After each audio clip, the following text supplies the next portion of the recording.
প্রথমবারের মতো এবার পিএসএলে একসাথে পেশোয়ার জালমির হয়ে মাঠে নামতে পারেন টাইগার দুই স্পিড স্টার শরীফুল ইসলাম ও নাহিদ রানা।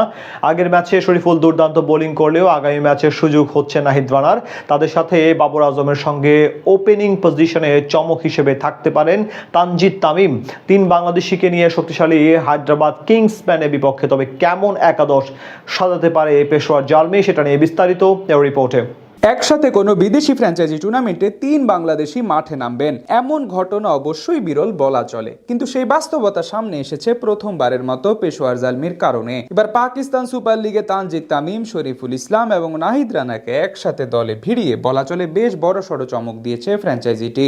এবার আগামী ম্যাচে দুই পেসার একসাথে জুটি বেঁধে মাঠে নামতে পারেন শক্তিশালী হায়দ্রাবাদ কিংসম্যানের বিপক্ষে। এমনকি তানজিদ তামিমেরও বেশ ভালো সম্ভাবনা রয়েছে বাবর আজমের সঙ্গে ওপেনিংয়ে নামার। প্রথম ম্যাচে পেশোয়ারের একাদশে সুযোগ পেয়েছিলেন শরীফুল ইসলাম। সেখানে নতুন বলে দলের আস্থার 16 আনা প্রতিদান দিয়েছেন এই পেসার। ওপেনিং স্পেলে নিয়ন্ত্রিত বোলিং এর পাশাপাশি একাদশে বাকি বোলারদের তুলনায় ছিলেন উজ্জ্বল। সেখান থেকে দ্বিতীয় ম্যাচেও তার একাদশে থাকা বলা চলে এক প্রকার নিশ্চিত। সেই ম্যাচে 4 ওভারে কোনো উইকেটের দেখা না পেলেও ইকোনমিক রেট রেখেছেন 8-এর নিচে। সেখান থেকে শরীফুল ইসলামকে বিবেচনা করেই একাদশ সাজাবে ফ্র্যাঞ্চাইজিটি। এদিকে শরীফুল প্রথম ম্যাচের একাদশে থাকলেও উপেক্ষিত ছিলেন নাহিদ রানা। তার বদলে খেলানো হয় অজি পেসার অ্যারন হার্ডিকে, যিনি কিনা রান খরচ করেছেন দুহাত খুলে। পুরো ম্যাচে সবচেয়ে বেশি খরচে ছিলেন তিনি। এমনকি ব্যাট হাতেও আহামরি কিছুই করতে পারেননি হার্ডি। একই অবস্থা আরেক তরুণ পেসার আলী রাজার। 3 ওভার বল করে জোড়া উইকেট পেলেও রান ব্যয় করেছেন ওভার প্রতি 14 করে। অর্থাৎ এই দুজনের একজন বাদ পড়তে পারে আগামী ম্যাচের একাদশ থেকে।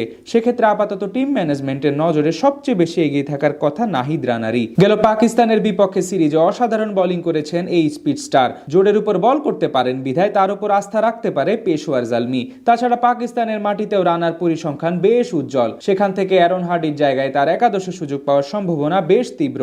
এর বাইরে তানজিদ তামিমেরও খেলার ক্ষীণ সম্ভাবনা রয়েছে, যদিও প্রথম ম্যাচে কার্যকরী ব্যাটিং করেছেন আরেক বিদেশি রিক্রুট কুশাল মেন্ডিস। পেশোয়ার জালমির সম্ভাব্য একাদশ ওপেনিং পজিশনে থাকতে পারেন বাবর আজম এবং মোহাম্মদ হারিস। প্রথম ম্যাচে রাওয়ালপিন্ডিজের বিপক্ষে দুজনই ছিলেন অসাধারণ। 3 নম্বরে কুশল মেন্ডিসকে রেখেই একাদশ সাজানোর সম্ভাবনা আপাতত সবচেয়ে বেশি, কেননা সেই ম্যাচে তার কাছ থেকে এসেছিল 17 বলে রানের এক কার্যকরী ইনিংস। মিডল অর্ডারে আস্থার নাম মিচেল ব্রাসওয়েল এবং আব্দুল সামাদ, তারাও আছেন বেশ ভালো ছন্দে।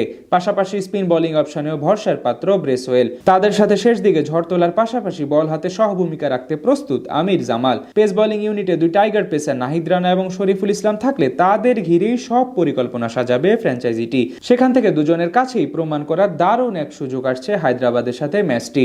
এখন পর্যন্ত 2 ম্যাচে 1 জয় এবং 1 ড্র নিয়ে পয়েন্ট টেবিলের 5 নম্বরে আছে পেশোয়ার জালমি।